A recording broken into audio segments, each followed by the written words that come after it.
उत्तर प्रदेश में लगभग 2 दशकों तक आतंक का पर्याय बन चुका कुख्यात डकैत विनोद गडरिया आखिरकार पुलिस मुठभेड़ में मारा गया।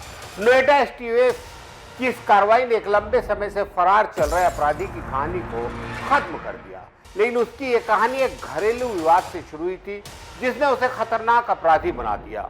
यह 48 वर्षीय विनोद गडरिया वो नाम जो पश्चिमी उत्तर प्रदेश के आधा दर्जन जिलों में दहशत का दूसरा नाम बन चुका था। हत्या, डकैती, लूट, रेप, अपहरण और फिरौती जैसी जघन्य अपराधों की लंबी फहरिस्त रखने वाला गडरिया आखिरकार पुलिस मुठभेड़ में मारा ही गया। ये रिपोर्ट।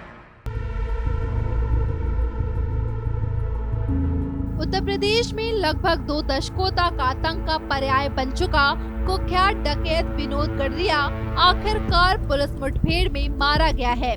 नोएडा एसटीएफ की इस कार्रवाई ने एक लंबे समय से फरार चल रहे अपराधी की कहानी को खत्म कर दिया, लेकिन उसकी यह कहानी एक घरेलू विवाद से शुरू हुई थी जिसने उसे खतरनाक अपराधी बना दिया।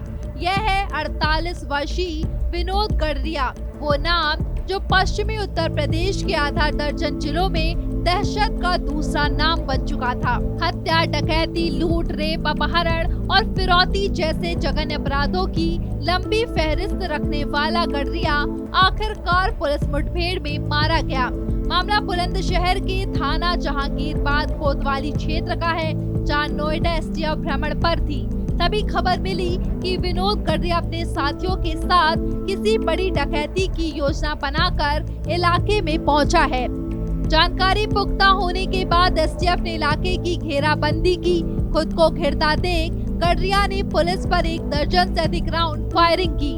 जवाबी कार्रवाई में गडरिया मारा गया। फायरिंग के दौरान 2 सिपाही सुमित और अनुज घायल हो गए, जबकि दरोगा केशव सांडिल की बुलेट प्रूफ जैकेट पर गोली लगी, जिससे उनकी जान बच गई। मुठभेड़ के बाद मौके से 2 पिस्टल, भारी मात्रा में कारतूस, 1 मोटरसाइकिल, हेलमेट और 1 बैग बरामद किया गया। वहीं विनोद गडरिया के फरार साथियों की तलाश में एसटीएफ की टीमें लगातार छापेमारी कर रही है। विनोद गडरिया का आपराधिक जीवन एक घरेलू विवाद के बाद शुरू हुआ। पत्नी की हत्या के आरोप में घर से फरार हुआ। विनोद धीरे धीरे पश्चिम उत्तर प्रदेश के टॉप 10 बदमाशों के संपर्क में आ गया। इसके बाद उसने कई जिलों में खून खराबे और डकैती का आतंक फैलाया। उसके खिलाफ पश्चिम के आधा दर्जन जिलों में कुल 40 से अधिक आपराधिक मुकदमे दर्ज हैं। उसकी बढ़ती दहशत को देखते हुए मुजफ्फरनगर पुलिस ने उस पर 1 लाख रुपए का इनाम घोषित कर दिया था। स्थानीय पुलिस के साथ साथ एसटीएफ भी लंबे समय से उसकी तलाश में जुटी थी। तो कहते हैं जुर्म का अंत तय होता है, और विनोद गडरिया का अंजाम भी यही हुआ। पश्चिम उत्तर प्रदेश में 2 दशक से छाया खौफ आज खत्म हो गया, लेकिन सवाल यही है, अगर वक्त रहते घरेलू विवाद को हल किया जाता तो क्या विनोद गडरिया एक खतरनाक अपराधी बनने से बच सकता था?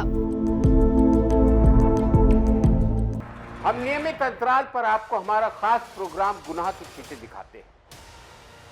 इसे दिखाने का हमारा मकसद बिल्कुल साफ है, समाज में हो रहे अपराधों पर लगाम लगाना।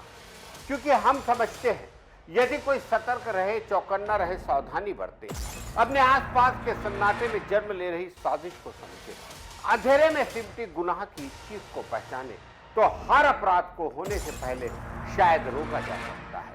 तो देखना ना भूले मेरे साथ गुनाह के छींटे। नमस्कार।